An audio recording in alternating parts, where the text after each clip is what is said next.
All right, it looks like we're finally live. So here we go. NASCAR Fantasy Podcast Episode 2. We are going to take you through everything Atlanta and what happened in the Cup race yesterday. All I can hope is that the connection is good. Let me know if there's any buffering down in the chat. My internet went out about 5 minutes before we were going to start streaming. And it's still out right now. I can't get... sorry, let me repeat that. I can't get connected to my Wi-Fi still for whatever reason.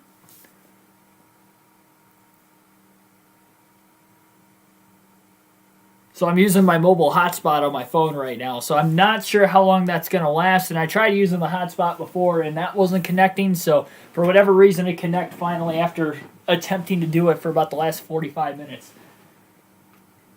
But we're going to take it through everything to... man, I'm messing up my words here. We're going to take you through everything Atlanta and everything that happened throughout the Cup race yesterday. Let me pull my notes up real quick here. I'm a little unprepared now, mainly because I was trying to get that internet figured out here.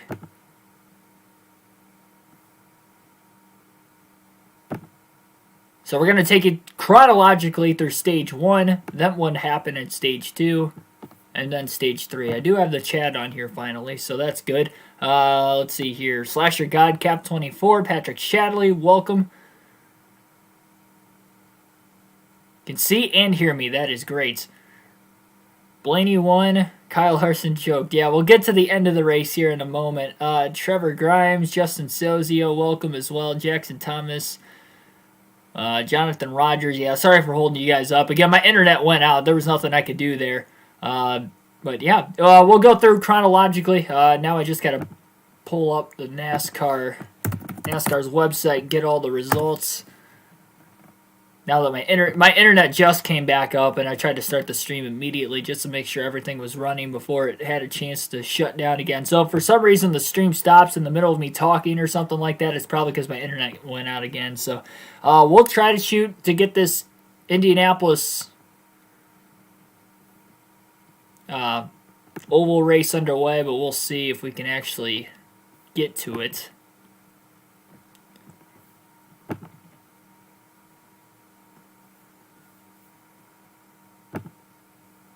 Let's see here. Race results. So I'm basically just going to talk through it today because I don't have any visuals I can pull up.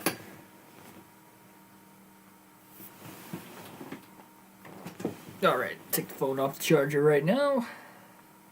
Yeah, it's weird. It's like we had power. The internet just went out. I don't think we've ever had that problem since moving to Spectrum.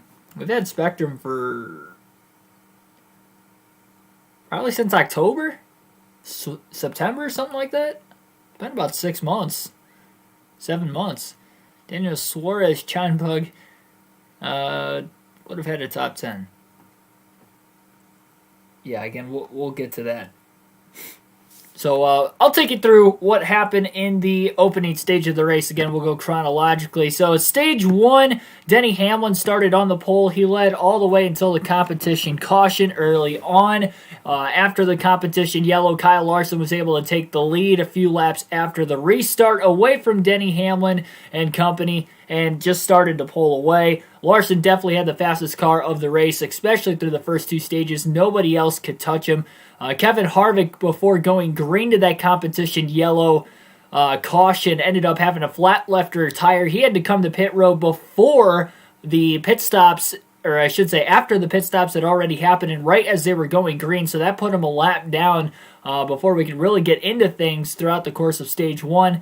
Kyle Busch also had a penalty during that competition yellow for speeding. He charged from the back, kind of got close enough to the front of the field at least, and ended up, I believe, actually getting stage points in Stage 1 regardless. I know he got stage points in Stage 2. I'm able to get the results real quick, so I'm pulling them up on my phone real quick. Just to clarify. Yeah, he did. So Kyle Busch definitely had a fast car. I thought Kyle Busch had probably the second fastest car in the race. Early on, at least. Stage 1, early stage 2, it looked like Kyle Busch was going to be a contender, perhaps. Kurt Busch was another driver that looked like he was going to be a contender. I thought Kurt Busch had a top 3 car. I thought Larson, Blaney, and Kurt Busch had the 3 fastest cars on the field. We'll get to what happened to Kurt Busch also in a moment. Stage 1 results, Kyle Larson got another stage win on the season. I believe that was his second at that point. Kyle Busch finished second in the stage, Ryan Blaney third, Kurt Busch fourth. Denny Hamlin rounds out the top 5 in stage 1, Alex Bowman 6th, Martin Truex Jr. 7th, Chase Elliott 8th, Chris Buescher 9th, and William Byron got that final stage point in stage number 1. Jumping on into stage number 2 in the race. On the initial restart to stage 2, there was a little bit of conflict, I guess. 3 wide on the restart, as we usually see, but it was because Kyle Busch, who restarted first on the outside lane, spun his tires, stacked up Chase Elliott, Kurt Busch, and Chris Buescher behind him. Kurt Busch jumps to the middle lane, and about maybe 5 to 6 seconds after he jumped to the middle lane as they were getting into turn 1, Denny Hamlin got into the back of him and turned him. So that was kind of like the first, really the only conflict we had throughout the course of the Cup race. So my thoughts on the Hamlin-Kurt Busch incident, I thought Denny Hamlin had plenty of time to get out of the gas. You could obviously tell he never lifted and got into the back of Kurt Busch. Now, he was not trying to deliberately wreck Kurt Busch. I don't think he was trying to do that, especially that early in the race. There's no need for that. But also at the same time, that early in the race, early in stage 2, I get it's a restart, and restarts can be crazy. And I understand completely why Kurt Busch was upset, but at the same time, too, for Hamlin's sake, he should have gotten out of the gas. And I know you don't want to ruin your momentum, but you can't go into the middle of a corner trying to push a guy, especially at Atlanta. We know that track is super bumpy. There's not going to be any grip if you're trying to push in the middle of the corner. It just did not work out right, even if he did hit him square, because it did kind of look like he hit him square, so another reason why I don't think he was trying to turn him. It wasn't like he hooked him. He just hit him square, and Kurt couldn't hang on to the push. But the reason why Kurt Busch couldn't hang on to the push is that this track has literally no grip. So once he got shoved from behind, even as they were jumping through the gears, there was no chance Kurt Busch was going to save that. And he pile drove the outside wall. That was a tough ending to Kurt Busch's day. He was on my fantasy team too, which stunk. But Kurt Busch, I thought, had a capability to do what Blaney did late in the race. He had a top 3 car in the first stage. Got literally just as they started stage 2, had that restart. He got turned by Hamlin. Really no way about it. I think Hamlin was in the wrong there. Again, I don't think it was deliberate. I don't think he meant to do that, obviously, especially that early in the race. There's no need to have that happen. But at the same time, too, and we talk about this when you go to super speedways also. Whenever we go to super speedways, it's always like blocking, and in the last couple laps of the race, nobody wants to lift at Daytona or Talladega because it's the last couple laps of the race. You don't want to lose your momentum. But at some point, something's got to give. Like, something has to give. You can't just go full send mode. And I get Atlanta's not as dangerous of a track either as, say, Daytona, Talladega. So it's not necessarily a perfect representation, but it's about as close as you can get is a restart on any of these other tracks. And just, I get it takes so long to get that momentum up. With this 550 package, it could take 2 laps almost to get your momentum up. So you don't want to lift. But you can't just wreck the guy in front of you because you don't want to lift. And I know that, again, Hamlin wasn't trying to run into the back of him with the intentions of spinning him out.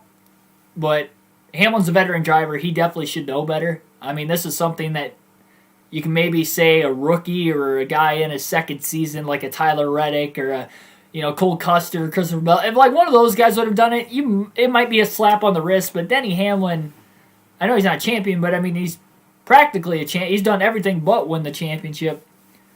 The guy's a veteran driver. He's been in the sport for a while. That was just not a good move, especially that early in the race. Understand Kurt Busch's frustration, so that's kind of all I have to say about that. Hamlin was in the wrong on that one, for sure. Harvick still lapped down middle of stage 2. Harvick actually didn't get back on the lead lap until the last caution of the race in the final stage. So Harvick scored 0 stage points in today's race.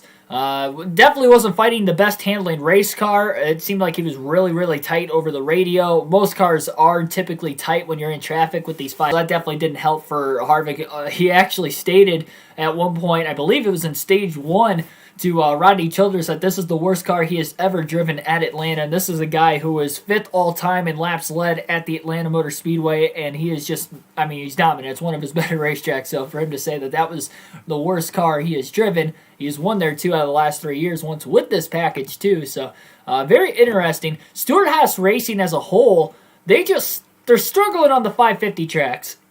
I would kind of pump the brakes a little bit on saying, at least right now, on saying that Stewart-Haas is struggling. They're struggling on the mile and a halfs right now, the 550 package, but on the 750 package, Almirola was contending for a top 10 at Phoenix. Harvick was in the top 10. Yeah, Harvick wasn't contending for the win, but he was in the top 10 all day. And what else? Custer was like in the top 15. So, I mean, they're noticeably slower than Penske. They're definitely not the top 4 team right now. They're nowhere near the top team with Hendrick, Penske, or Joe Gibbs right now. But I wouldn't say that they're Hendrick 2018 levels of bad right now. I wouldn't say that. You could give it halfway through the season, then we can take a closer look at it. But I think on the 550 tracks, that's where they're struggling right now, which is actually kind of weird because they had a lot of speed on the 550 tracks last year. Most of Kevin Harvick's wins came on the 550 tracks last year. Cole Custer got a win on a 550 track last year at Kentucky. Eric Almirola had that huge hot streak, a string of 6 straight top 5s in the middle of the summer.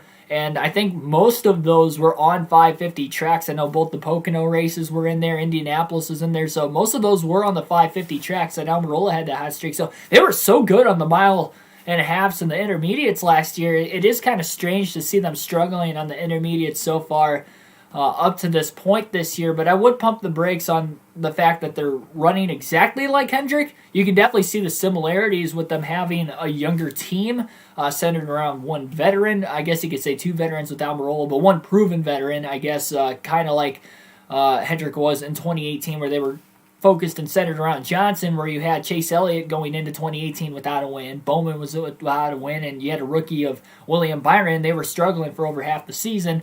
Most of the year, outside of Elliott at the very end of the year, Johnson barely made it into the playoffs that season. That struggle kind of continued into 2019 as well until Bowman started getting that hot streak in the middle of the season, and Chase Elliott kind of returned to form, was winning more races, kind of where he picked up at the end of 2018 as well. So we'll see what Stewart-Haas Racing can do in the next couple races. I know that they're definitely in a hole with the 550 tracks. The good news is, too, is you look at the tracks coming up on the schedule. We got Dirt Bristol, and then we got 2 short tracks after that on the asphalt of Martinsville and Richmond, and then we go to Talladega. And then after Talladega, I know Dover's coming up within that stretch. Darlington is actually Darlington's a week after Talladega, and then they go to Dover. And then they got Circuit of the Americas coming up after that. So we don't go to another mile and a half until we go to Charlotte for the Coke 600. And that's Memorial Day weekend. So almost 2.5 or month and a half, about a month and a half until we get to Charlotte for the next 550 track on the schedule. 550, that doesn't include Talladega. But again, you can't really compare Talladega as far as a 550 track to these other mile and a half. So I do think that Stewart-Haas will start going in the right direction here in the next couple weeks. We'll see if they can keep that momentum up by the time they get to Charlotte. Because then once they get to Charlotte, they got Kansas right after that. I don't know what other intermediates are on the schedule right around Charlotte. I know Kansas is. Let me look at the schedule here real quick. Oh, sorry, Kansas is after Talladega. I didn't realize it was that early in the schedule this year. Usually Kansas is like right after the Coke 600. I forgot about that. So, all right, so, but anyway, they still have 5 races until they get to Kansas for the next mile and a half. Then even after Kansas, they go 3 races before they go to Charlotte, and then Sonoma, then the All-Star race. Nashville's on a 750 package this year. So, yeah, they don't have a lot more 550 packages until we get to the Pocono doubleheader at the end of June. and then you'll see more 1.5 miles. Atlanta pops up again, Michigan. So I do have high hopes for that team and that organization. I do think Harvick will still win a few races this season. I know he's off to a slow start, but so that's another thing also with Stewart-Haas Racing right now too, that we get into it, is people are saying that Kevin Harvick isn't running well. I beg to differ. Kevin Harvick is 6th in the point standings. Yes, he's not off to that 9-win season. It's definitely a step back as far as that goes so far this year. But Kevin Harvick's season stats, as we look at it, in 6 starts has 2 top 5s, 5 top 10s. Yeah, he's only led 17 laps, so he's not leading laps. He's not really contending for wins, but he's consistently in the top 10.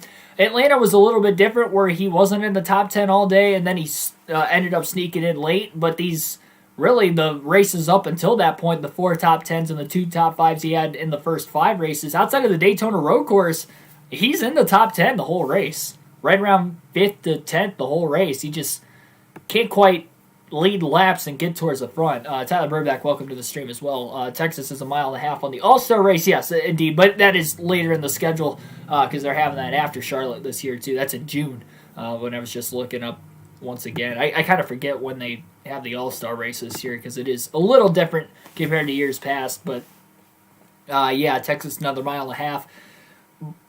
So, I mean, we'll see. Again, we'll see.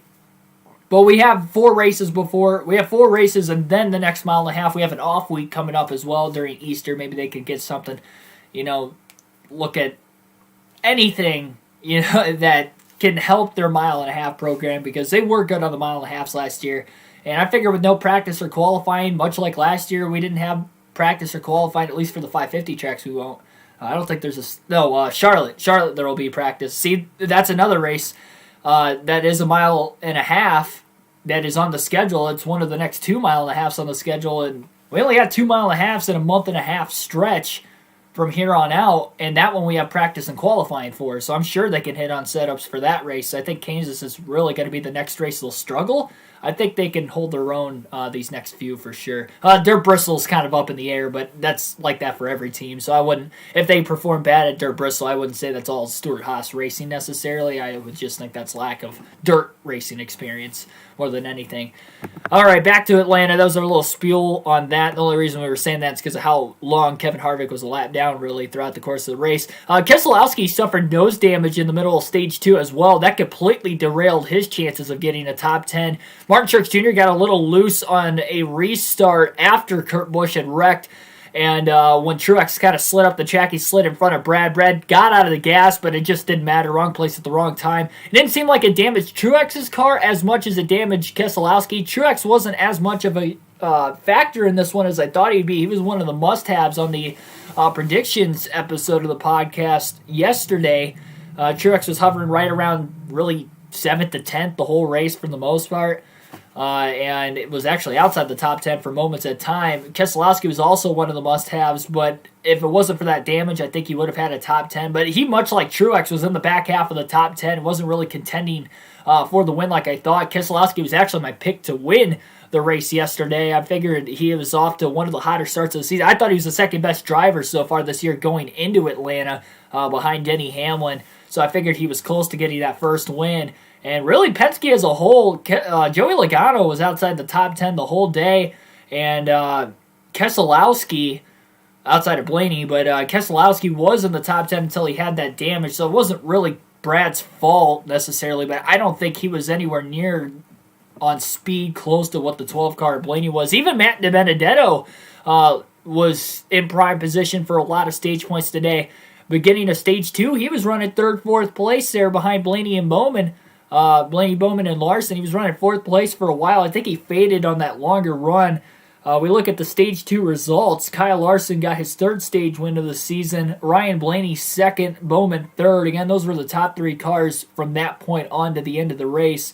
Kyle Busch was still right there in fourth. He was still top 5 on speed throughout the course of the day. William Byron had a huge step up from stage 1 to stage 2, finished 5th. Matt DiBenedetto still scored a lot of stage points. He finished 6th. Austin Dillon, he really impressed. That mile-and-a-half program for RCR, you could tell at the end of last season, the beginning of this year, that it has definitely taken a step up noticeably. Austin Dillon's in the top 16 in points, and as long as we don't get too many different winners, I think this could be a season that Austin Dillon could actually get into the playoffs without even having to win a race, which would be awesome for that team. That'd be a huge improvement, because even though he's won races, it seems like he's right around 16th to 18th in points. Some years he's been outside of the top 16. That win gets him in.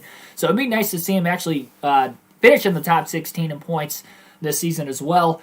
Chris Buescher really impressed as well late in stage 2. It wasn't like it was both Roush cars. Newman was in the top 10 a little bit in stage 2, but he kind of faded, and we never really saw much of him again. But Chris Buescher was able to get a few stage points in stage 2, and then he ended up actually staying in the top 10 the rest of the race as well. We saw him run well at Homestead, won a stage there earlier this season as well. Another track that wears the tires out quite a bit. Not as much as Atlanta.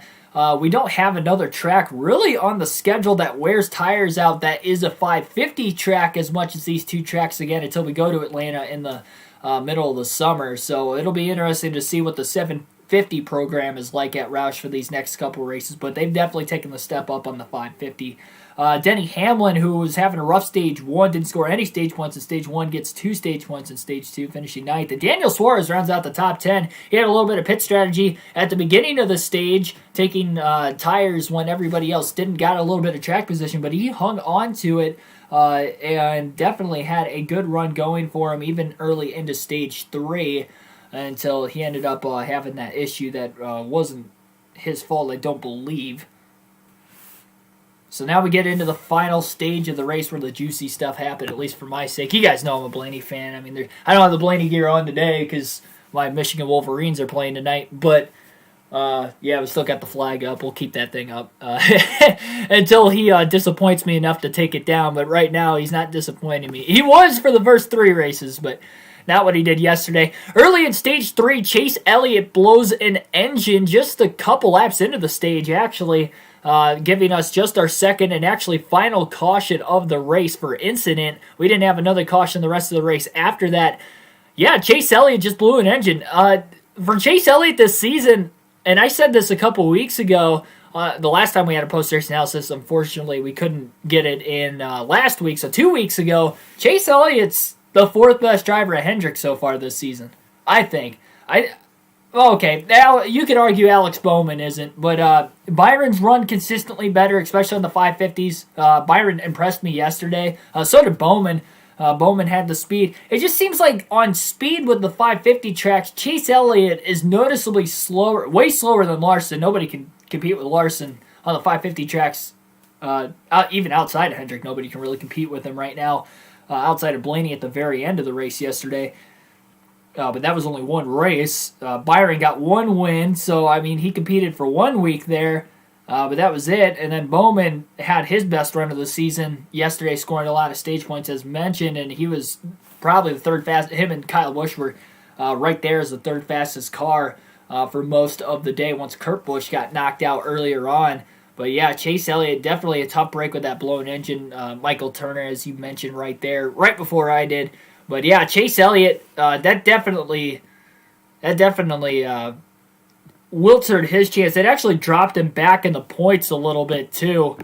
Looking at the point standings, Elliott went in 6th. He actually comes out 10th in points. Also without a win this year too, so he doesn't have hardly any playoff points. He only has 1 stage win. That was in stage 1 at the Daytona Road Course. Yeah, Chase Elliott's just not been good this season. He's only got 2 top 10s. Even Bowman's got 3 top 10s this season now after yesterday. So he's last in top 10s for Hendrick Motorsports. He does have 2 top 5s. At Phoenix, he finished 5th, and then a runner-up in the Daytona 500. But he's just, it seems like he runs well at the beginning of the race, and then by the time the final stage comes around, that car fades so badly. Phoenix is the only race they did not fade, and they were actually kind of chipping away late. I don't know. Again, it's weird. It's kind of like what we've seen with Stewart-Haas away on the 550 tracks. And one thing that's good for Chase Elliott is he won at Martinsville last fall. That race is coming up in 2 weeks. He's getting a lot of dirt practice, so maybe he can get a top 10 at Dirt Bristol as well. Not sure statistically how he is at Richmond, but knowing he's a pretty solid short track racer at Bristol and Martinsville at least, maybe he can hold his own at Richmond as well. We'll just have to wait and see. Darlington, he ran well at last season. Really, the second race they came back from COVID, and then the fall race, he had a chance to win both of those and got into accidents with the JGR cars late. That really wasn't his fault in either one either. So I think Chase Elliott will have a bright side. I think he can get it going here in the next couple weeks, but he's definitely struggling on the 550 tracks as well. DNF proven costly if you don't have a win. Yeah, indeed. It dropped him 4 spots in points. That's the thing, too. With it being early in the season yet, I think once you get to about race 9, I think Dirt Bristol's going to shake up the points again this week with it being a wild card race. And I'd say wait till after Talladega. I think because Talladega's going to shake the points up too again. Once we get after Talladega, if we keep having this streak of different winners happening, even if, say, Larson or Bell wins this week at Bristol, Brad Keselowski's been good at Martinsville recently. I mentioned Chase Elliott's been good, so maybe Elliott gets a win there. Talladega coming up on the schedule, that could be another new winner. I think the only way we're going to have more than 16 different winners is if we get 2 more wild card, and I mean like wild winners, like Michael McDowell wild. Like if we get, I don't know, maybe Stenhouse to win at Talladega or DiBenedetto to win at Talladega, somebody like that. And then maybe Bubba Wallace wins like Daytona at the end of the regular season or gets a strategy win on the 1.5 miles. If we get something like that, I think we can have 16 different winners. More than 16 different winners, but that's the only way. Because, I mean, you look at the schedule, guys that you would have to imagine are going to win a race before the end of the year would be Kyle Busch likely, Denny Hamlin, Kevin Harvick. Let's see, who else? Chase Elliott, as I mentioned. I say Bowman, if he runs like he did yesterday, he'll get a win on a 1.5 miles this year again. So that's 5. That'll give us 11 with what we have now. Keselowski, Logano, those guys are probably going to get wins before the playoffs. So that's 7. That gives us 13 different winners.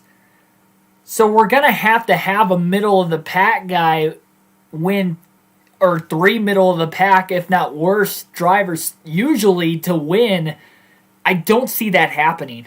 I just don't see that happening. Unless one of them wins at Talladega, with that still being early enough in the season. You look at a guy like Austin Dillon, who had a great strategy win at Texas last year, and the 1.5 mile program's gotten better. Chris Buescher, you never know. He can go to victory lane too. So it's definitely possible. Until we get a couple more upset winners, I'm not going to be completely sold on the 16 different winners so far. Back to the race from yesterday, though. We'll finish wrapping it up. Also, there was a spin on pit road. Anthony Alfredo spun around and almost hit Eric Almirola's crew. I put that in the notes as well for today. That was very dangerous. He overran the pit box. He locked the tires up and lost control of the car on pit road. And that almost looked like, Atlanta back in, was it 93 or 94 when one of Bill Elliott's tire changers passed away because he got sandwiched that almost looked like that. The only thing is there was a tiny bit of gap. And he did back into one of the crew members and kind of bumped him off balance, but that's all that happened. Thankfully, he didn't get sandwiched between the cars. We saw one of Blaney's pit crew members get sandwiched between the cars last year and broke his leg in a couple spots. Luckily, that's all that happened. But, it was the way he was crouched and still working on the tire. It was very similar to Bill Elliott's crew member back in the 90s. Sorry, I don't know the name of who that was, but on Bill Elliott's crew at the time, I think it was 1993. I don't think it was 94. I think it was 93. But, that was definitely a dangerous situation, too. Glad that nobody was hurt out of that. And unfortunately for Alfredo too. He instead of like having the team service the car backwards in his pit box, he spun the car back around the other way, and when he did that, he rolled back into the box, and then he pulled up too far, and then he had to back up again. So that was just an agonizingly slow stop for the 38 team. He's had a rough start to his rookie season, that's for sure. He is sitting very, very poorly in the standings. Anthony Alfredo right now in points is sitting 30th, and you look at Michael McDowell, his teammate, who has a win, 3 top 10s right now, is sitting 13th in points still. It is a vastly difference. I know Alfredo's a rookie, and he only ran part-time Xfinity coming into the year. He's actually the youngest driver in the Cup Series field running full-time this season too, so obviously not a lot of experience there, but there is, 17 places in the point standings difference between McDowell right now, 6 races in, and Alfredo. That is just not good. Final pit stop of the race today, and Blaney's pit crew had a very fast pick. They were very fast all day long, especially late in Stage 2 into Stage 3. Actually, at the Chase Elliott blown engine incident, Blaney actually beat Larson off pit road and was able to use that clean air to his advantage on Larson on the next restart. He had the lead for about 15 laps before Larson took it away, and the only reason Larson got around him is because Blaney had to kind of let him go. Blaney had a lot of debris. Well, he had debris on the front of his grill, trash on the front of the grill. His temperatures were running hot, did not want to blow an engine, especially in a 500-mile race. We saw Elliott blow an engine earlier in the day. You don't want to risk that, even though it wasn't necessarily a hotter day at Atlanta. I think it was like low 60s for a high, but it definitely had to drop behind him, and that ended up being a smart move, keeping the car in the race. Unfortunately, it let Larson to get out ahead. Now, Larson in Stage 1 and Stage 2 was getting out to about 10 to 12 second leads, but in Stage 3, Blaney only fell 4 seconds behind him, and then he cut it down to just less than a second before the final pit stop of the race, right around 50 laps to go. 55 to go, I believe, is when both the 12 and the 5 car came onto pit road for their final stops of the race, so they pit at the same lap. Larson's crew actually had a little bit faster of a pit stop than Blaney's. He got out to about a 2.5 second lead, but that was about it. He never pulled away more than 2.5 seconds, so not only couldn't pull away as much on the short run as he would before, but we saw Blaney had a fast long run car at the end of Stage 2, and midway through Stage 3, he was able to use that long run advantage to hunt Larson down. Once he got to within about a second, just over a second off the lead from Kyle Larson with about 10 to 15 laps to go. He had a little bit of help from his teammate Joey Logano, who was kind of blocking the dirty air a little bit. I'm not going to lie. That definitely helped him. Did that win Blaney the race? I don't necessarily think so, because even when Blaney had gotten around Logano, or had gotten around Larson, Logano finally let both the 12 and the 5 go, and Larson had nothing for him. Blaney actually ended up winning the race by about a second and simply in the last 7 laps alone. So Larson definitely didn't have the car late. He would have had the track position, which would have made it harder for Blaney to get around him, but Blaney definitely would have been right there in the final couple laps of the race, even if it wasn't for Logano. So I wouldn't say Logano won Blaney the race. I'd definitely say he helped him in his way to winning the race. But that 12 car was bad fast on the longer run. He just had better handling car, and there was some chunking of the tires for Larson midway through the race, so he was definitely not able to save his tires as much. Also, you look back to, well, granted, I guess it was the run before that, but he was battling through the field because he fell back to 4th on the final restart of the race, but I guess that was before the final stop. So, yeah, that's pretty much it. Blaney was able to get around him with about 7 to go and hold him off to the finish, which wasn't really much of holding him off. Again, Larson was fading so bad on that last run, just didn't have the handling. Kyle Larson led 269 laps in the race, and still, after winning the first 2 stages, comes home second. I was shocked. Blaney was able to pull that off. I thought Larson definitely had the fastest car up until the final, I'd say 20, 25 laps of the race is when Blaney really started to close that gap, and I mean, he closed quick, because even before Larson had gotten to Logano, Blaney cut it down to about 1.2, 1.3 seconds with about a little over 10 laps to go. So in about 15 laps. He closed in 2.5 seconds. 2.5 seconds. So that's what I mean. He was going to get there. It was going to be close if he was going to get around him or not without Logano's help. And, yeah. So that's pretty much all I got to say about that. As far as the finishing order goes, the top 10 looks like this. Ryan Blaney with the win, his first of the year, locking himself into the playoffs, assuming we don't get more than 16 winners, and he doesn't have to race his way in. 3 straight top 10s for Blaney as well, after a very, very abysmal start where he didn't finish better than 15th the first 3 races of the season. He was able to get 3 straight top 10s, so he's definitely looking like he did for most of last season. He's getting more stage points too, because remember, he did win a stage at Phoenix as well, so he's got 6 playoff points on the season.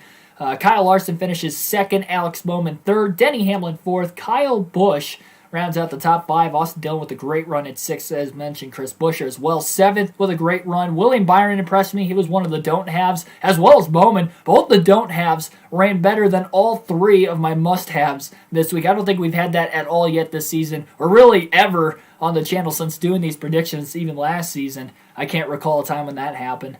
Martin Truex Jr. finished in 9th, and Kevin Harvick did sneak in with a top 10. Harvick didn't get back on the lead lap until that last pit stop of the race. Sheriff Tony, welcome to the stream as well. Did we get to see fantasy? I can read through the fantasy, but you guys aren't going to be able to vividly see it again today.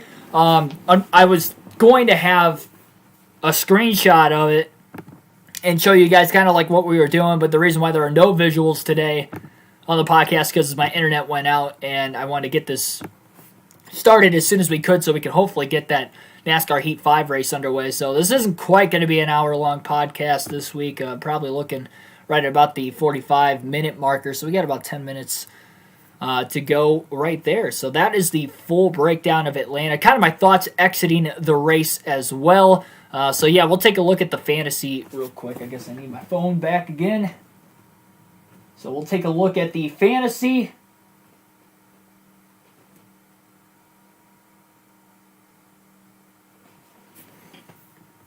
And then we're going to go through some power rankings.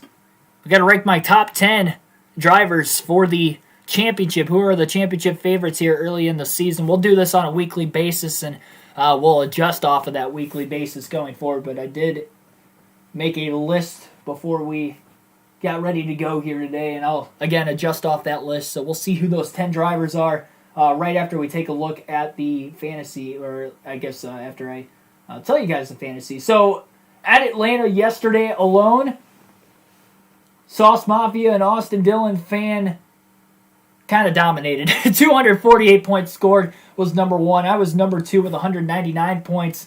I'm surprised I had as good of a day, and I think that's because I had Blaney and Larson on my team, and they ran 1-2 like the whole race, or at least from stage 2 on. They ran really well. My must-haves, like I mentioned, Keselowski, Kurt Busch. Actually, when Kurt Busch wrecked, I still put him in the lineup over Keselowski because I don't think I'm going to use Kurt Busch as much as Keselowski this year. I'd already used Brad twice. I hadn't used Kurt Busch once yet, so that means I've used Kurt Busch once now, and Keselowski still twice with putting him in my garage. So even though Brad outscored Kurt Busch by 1 point, which would have given me 200 whole, that was kind of my strategy call there. Patrick Shadley, P-Chat Motorsports, finishes in 3rd. Another strong week for him with 195. Inside Uranus scored 187 after he won at Phoenix a week prior. And EC23 rounds out the top 5 with 174 last week. The overall standings, again, if you win the regular season championship for the league, you get a chance at, or I say you will get 2 tickets to any NASCAR race if you're choosing next year. I will buy you and any one of your friends or family members a ticket. I will buy a 3rd ticket for myself as well to drive out to whatever race that you wanted to choose. That excludes the Daytona 500 next year again. P-Chat Motorsports still at the top of the standings right now with 1,153 points. He's got a pretty decent lead over Super B-Man 1 right now, which I believe is Tim Irvin. But it is definitely still close. Again, I mentioned, and for instance, yesterday's winner scored 248 points. If you're within 200, 250 points, you're still within 1 race. So that is still tight, and it looks like the top 5 are still within one race worth of points right now. With it being early in the year, it's probably going to happen. I'm sitting third, 1064 inside Uranus at 1023, fourth, and then 1022 for Andrew Hollenbach rounding out the top 5. Even Ravish isn't far outside the top 5 either, and 6th with 973. I mean, it's close all the way down to 9th right now, really, and that's because it's early in the season. The top 9 are all within a couple hundred points still. So, yeah, it's going to be fun to see how that goes going forward. Blaney just had a really good week. Yeah, he broadcasted both the Xfinity and the Truck Series race on Saturday. We live streamed the Xfinity race, but, man, joined after the Daytona 500. Yeah, but if you had a fantasy team, I think the points carried over still. Yeah, I think the points carry over if you would have had a team before that, but if you wouldn't have even put a lineup in for any sort of league before that, then definitely it wouldn't have counted over. But even if I say win the regular season championship and nobody gets the grand prize, there will be another one in the playoffs too. The points reset for the playoffs, so then it'll only be like a 10-race season instead of 26. So it'll be even closer and more of a chance that you guys will have of winning. A little bit different rules, but we'll get to that point eventually. We'll roll into the power rankings portion that we will do every week for our post-race analysis version of the NASCAR Fantasy Podcast. Down below, I guess you guys are going to kind of follow along here. I'll start with number 10 every week and work my way all the way to number 1, give my reasons why they are in the top 10. And starting off with number 10, I think you got to put Michael McDowell in the top 10 still. McDowell, yes, he's fallen back to 13th in points right now, but Michael McDowell comes in 10th on the power rankings list. He still has that win, so knowing as long as we don't get 16 different winners, he's locked into the playoffs. That is obviously very good. He still has 3 top 10s on the year so far, which if you look at the drivers who don't have 3 top 10s that are off the list, like Kurt Busch, who else is off the list that doesn't have 3 top 10s? Chase Elliott. Sorry, folks, I don't have Chase Elliott on the list this week. Chase Elliott's 10th in points, and the 9 guys ahead of him are on the list. So that's why I don't have him in. He's only got 2 top 10s to McDowell's 3. He's sitting 3 spots better in points, but he doesn't have a win, and only 1 more top 5. He does have 1 stage win, but he still has less playoff points. Until Chase Elliott wins a race. And that's the thing. We have a lot of road courses. Chase Elliott could easily win 2 races this season, and he will be inside the top 10. So, yes, it was tough for me to leave Chase Elliott off, but he's struggling. He's coming in off a blown engine as well. Also with Michael McDowell, he has finished all but 1 race as a career best finish at that said racetrack so far this season. And the only track he did not get a career best finish was Phoenix. He tied his career best. So McDowell is absolutely having a career season. Again, he's in the top 16 points. With the win, he's locked into the playoffs. So Michael McDowell is number 10 on the power rankings list following Atlanta, first Atlanta race at least. Coming in second on the list is William Byron. William Byron is coming in second on the list. He's 8th in the standings, also has a win, so that's what gets him into the top 10. He's actually got 4 top 10s so far this season as well. I just think he's ran really well. He's got 1 stage win on the season, I believe. Yeah, he's got, okay, I was looking at the wrong category. He's got 1 stage win this season. Only 1 top 5. The 1 top 5 was his win.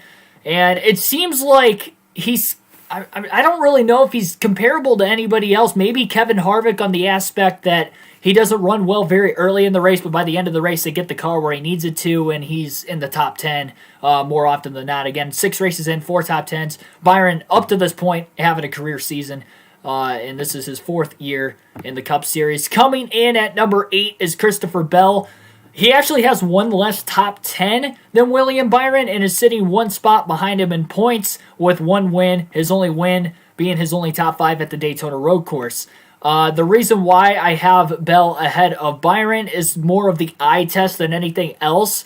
I do think Hendrick Motorsports is better than Joe Gibbs Racing right now, definitely, don't get me wrong. The reason why I have Bell ahead of him on this list is mainly because of the road course win and the fact that Dirt Bristol's coming up next week.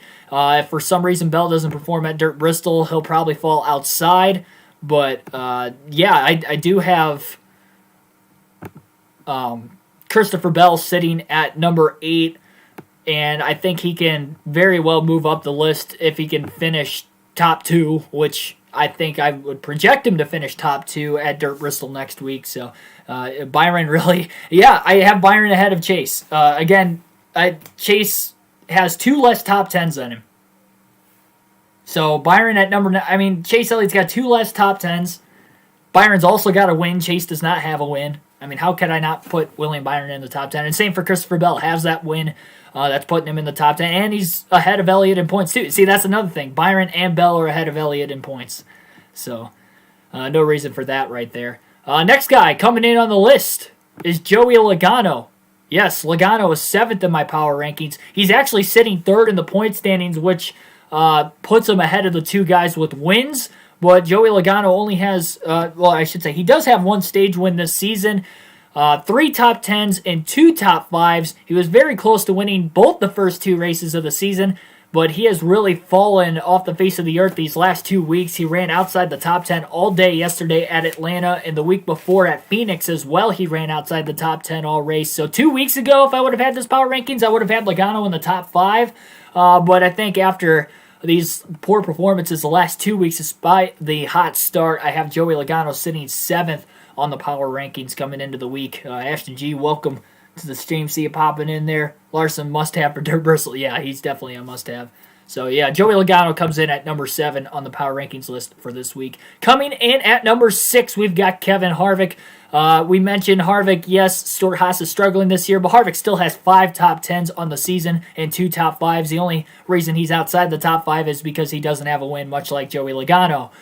He's sitting 6th on the point standings right now, and we go to a couple of 750 tracks this year. And although Stuart Haas has been struggling on the 550, if they can get it going in the right direction with the 750 tracks, I think they'll be performing in the right direction. Harvick did not run well at Martinsville last year. Don't know how he's going to do at Dirt Bristol. If Harvick struggles the next 2 races and, say, doesn't finish in the top 10 the next 2 races, which I think is very well possible, there's a good chance he might even fall out of the top 10 on this power rankings list in a couple weeks. But right now, we have him in 6th place. I think he's running better than most people have stated out to be. Again, he's only not finished in the top 10 once this season, and that was at the Daytona road course. He's not as good of a road course racer as what he used to be, from what it seems like, especially since moving to Stuart Haas and 2 top 5s still, which is either tied or has more top 5s than the other guys that I've already mentioned on the list or that were left off the list. Hate Logano. Hey, man, he's a former champ, and he's got, I think, nearly 30 career wins, too, so he's definitely proven to be a reliable driver for sure. Now we crack into the top 5 on the list. Coming in at number 5, we've got Ryan Blaney. This win definitely shot him up the leaderboard. I think if he would have been nowhere near the top 10 after the first 3 races. Even after he got that first top 10 of the season at Phoenix, I probably would have had him outside the top 10 on the power rankings. But he scored back-to-back top 5 finishes coming into the... Vegas was his first top 10. He scored back-to-back top 5s. He also had a stage win at Phoenix last week. So Blaney's riding a very short but definitely a hot streak, scoring 6 playoff points all in the last couple races combined. And again, those 2 top 5s. So although he's only got 3 top 10s compared to Harvick's 5 top 10s, they have the same amount of top 5s. Blaney has a win, and Blaney's only sitting behind Harvick by 12 points in the standings and 1 position in the point standings right now. If it wasn't for Blaney winning yesterday, I probably would have had him. I'd say I would have had him about 9th on the power rankings list if he didn't win yesterday. I think I would have had him. Well, I might have had him ahead of Bell and Byron because the consistency in recent races, because he still would have finished 2nd yesterday. So I probably would have had Blaney behind Harvick and Logano if he didn't win yesterday, but that jumps him up a couple spots in points. Can't deny he's the best thing since sliced bread. Yes, that's what Mark Martin has stated. He gave him that nickname. All right, top 4. So I guess this would be my mid-season championship 4, I guess, up to this point. Sitting number 4, Brad Keselowski. So So Brad Keselowski sitting 4th in the standings. I think going into Atlanta, he was sitting number 2. But because of the guys that I have ahead of him on this list, we got Keselowski number 4. Number 4 is good. I mean, only 4 drivers make it to the championship 4 at the end of the season, so far I have him in my championship 4, I guess mid-season goes. He's got 3 top 5s. His only 3 top 5s are his 3 top 10s. He's DNF'd once this season, and 1 stage win on the year for Keselowski. He is still winless on the season, but again, sitting top 5 in points. The reason why I have Logano, who is 3rd in points, 7th on the list versus Brad Keselowski, 4th on the list, sitting 2 spots behind him in points, both with no wins. He's got 1 more top 5, and just the eye test of things, Brad Keselowski seems to run at the front at the start of the race and stay up towards the front. Although he hasn't won, he stays in the top 5. Logano starts out front, and he fades fast. That was an issue we saw with Blaney the couple weeks before. The only difference is Logano fell outside the top 10 in both of the last 2 races, where Blaney got 2 consecutive top 10s.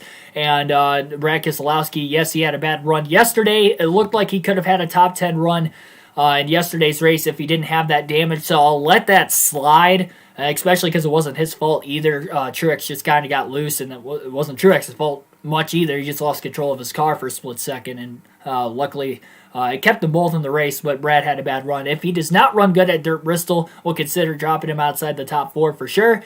But if he ends up even finishing top 10 at Dirt Bristol, honestly, I'll probably keep him in the top 5. I don't think there's any way he'd fall outside the top 5 next week unless he has an absolutely terrible run to make it 2 consecutive bad runs in a row. We get into the top 3 on the list. Number 3, Martin Truex Jr. Martin Truex Jr.'s got 1 win, 4 top 5s 1 win, 2 top 5s, 4 top 10s on the season, and he has not DNF'd like Logano, Keselowski, or Blaney so far this year. He's led 107 laps. That actually puts him 5th in laps led so far this season. He's 4th in the actual point standings right now. Let's see, no stage win, so he's only got the 5 playoff points for his win. But that win locking himself into the playoffs is huge, knowing that we've had all these different winners so far this season, to see if that trend continues. So we got Martin Truex Jr. sitting at number 3 on the list. Now we go to the top 2, and this was a toss-up. Let me tell you guys, I was debating on this for a good 5 to 10 minutes, just trying to look at the stats side by side and who had the better eye test. And it's between Kyle Larson and Denny Hamlin. And I'll go into my reason why I have one of these 2 drivers at number 1 and the other one at number 2. So at number 2, I have Kyle Larson. I wanted to put Larson at number 1 because he nearly won. If he would have won yesterday's race, I would have had Larson at number 1. I think that's the difference maker of why he is not ahead of Hamlin. He's got 1 win versus Hamlin has no wins, and they both have 5 top 10s. The difference here is the top 5s. Denny Hamlin has 5 top 5s in the first 6 races of the season, including yesterday at Atlanta. And for Kyle Larson, he's got 3 top 5s. And he does have 3 stage wins, but so does Denny Hamlin. See, they both have 3 stage wins as well. So that matches the top 10s match. And 1 win versus no wins, but then 5 top 3s for Hamlin versus Larson's 3 top 3s. Denny Hamlin also leads the regular season standings by 43 points over Kyle Larson, who is 2nd in the standings. So nearly 3/4 of a race worth of points. Denny Hamlin is ahead of Kyle Larson there. So Hamlin's scoring a lot more stage points than Kyle Larson. It seems like if Larson isn't getting the stage win, he's not really scoring a lot of stage points, versus Hamlin is just consistently scoring a lot of stage points and just is finishing inside the top 5 more often than Larson is so far this season. If Larson gets another win at Dirt Bristol this week, I think Larson propels to number 1. If he can't win Dirt Bristol, then I don't think he's going to be number 1. Well, it depends how much better he runs than Hamlin, how much he could close in, because honestly, there is a chance he could take the regular season championship lead after next week at Dirt Bristol, assuming Larson's going to score a lot of stage points then. If Hamlin doesn't get any stage points and struggles to get that top 10, then Larson could take over number 1 that way, even without a win. So we'll see. Hamlin faded quickly at Atlanta. Austin Dillon was catching him in the final 10 laps. Maybe the last couple laps of the race he was fading, but that was just old tires, and he was one of the first drivers to come to pit road as well. So him just pitting, 5 laps sooner than a couple of these other guys that finished ahead of him or were catching him like Austin Dillon. I think that kept Austin from finishing, or allowed Austin Dillon to close in on him a little more. Denny Hamlin still got the top 5, though. I mean, at the end of the day, he still got the top 5. And Hamlin was actually going forward because he didn't score any stage points in stage 1. I think that might have been the first time this whole season he hadn't scored stage points in stage 1. And in stage 2, he only scored 2 stage points. So for him to get the top 5, they were progressively getting better. At the end of the race, Hamlin was like, I'm giving it all I've got right now. I just can't give it anymore. And Chris Gabehart was like, that's all right, man. I understand what you're feeling. And he still was able to get a top 5. So kudos to Denny Hamlin. So, yeah, if the regular season ended today, Hamlin would get, although he has no wins, he would get 15 playoff points for winning the regular season championship. So that's why that's so important for both Hamlin and Larson right now. We've seen the regular season champion every year so far at least make it to the round of 8. And Harvick last year was the first time we have seen a regular season champion not make it to the championship 4. But it's basically a guaranteed lock for the round of 8 if you can do that, as long as you have at least a couple wins to go along with it. And I'm sure Hamlin could get a couple wins this season. With 5 top 5s, he's close. And honestly, Hamlin might be that next driver to break into victory, next new driver to break into victory lane. He's really good at Darlington. That's coming up on the schedule soon on Mother's Day weekend. He's really good at Talladega. That's coming up in a couple races as well. He's a good short track racer. Richmond and Martinsville are 2 tracks that he's won at multiple times in his career. So I really do think Denny Hamlin is on the brink of victory. If I had to pick another driver, a driver to win their first race of the season first of the drivers that haven't won one yet, I'd say Denny Hamlin's that guy. He's been the closest, and he's been just the most consistent. I think Keselowski's probably that close second behind him as far as drivers that are close, as long as Brad doesn't fade and let that finish at Atlanta tear him up too bad. By the way, that broke Keselowski's 6th straight top 10 streak at Atlanta last week too, so that was definitely a shocker. He didn't run well, but a lot of it was the damage. Did you know how much Michael McDowell's team did during the offseason? I'm sure they had a little bit of work during the offseason, but honestly, I think simply just winning the Daytona 500, the purse is over $1 million. I'm sure they put most of that money into the program, specifically on the 34. I don't think they touched the 38 much, but they gave it to the guy that has been there the longest and has earned it and won the Daytona 500. And I think that's why you see the noticeably difference in the point standings alone between McDowell and Alfredo, let alone the fact that McDowell's got more experience than Alfredo. But, again, Michael McDowell, that's why he's 10th on the list, because he has, on the power rankings list, he's 13th in points still, so still top 16. He's got 3 top 10s, 1 win. As far as top 10s go, let's see here. 1, 2, 3, 4, 5, 6, 7, 8, 9, 10, 11, 12. So there's only 12 drivers that have 3 or more top 10s this year. McDowell's one of them. The only drivers... Another driver I kept off the list was Kyle Busch. Honestly, Kyle Busch, I think is a top 10 driver. The only reason I have him off the list is because Bell and Byron and McDowell have a win.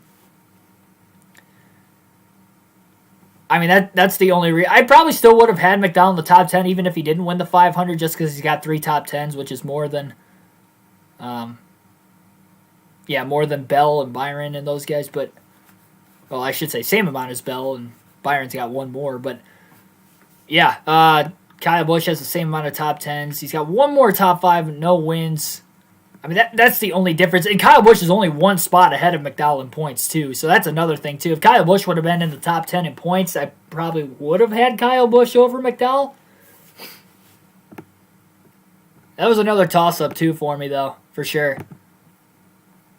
13 minutes till the Indy Road Course. Yep. Yeah, I'm not practicing or qualifying for that race either. Mainly because I don't have time. Curse you, Internet. We would have been done with this stream a while ago if it wasn't for that. Alright, I guess we did make it to the hour mark today. After all, I was surprised. Thank goodness it got started on time. I'm probably going to have to use my mobile hotspot for the stream tonight. I really hope it doesn't disconnect on me. But yeah, thanks for watching. We'll be doing these every week, every Monday at 5 p.m. Eastern Standard Time.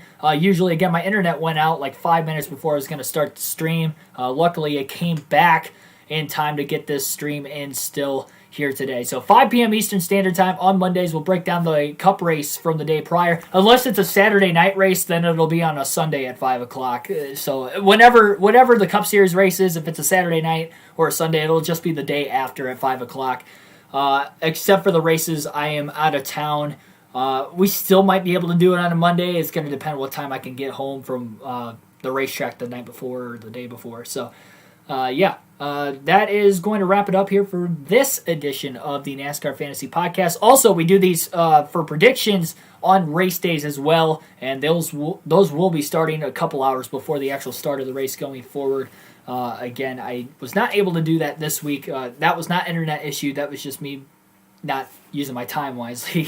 So trying to get used to this new podcasting. But yeah, again, thanks for everybody tuning in. I will see you guys later tonight. Full race live stream on NASCAR Heat 5 for the Indianapolis Road Course for the Custom Cup Series schedule. First time ever that the Cup Series cars will be on the Indy Road Course on the channel. So that'll be a lot of fun. Definitely new test and a new twist to the schedule.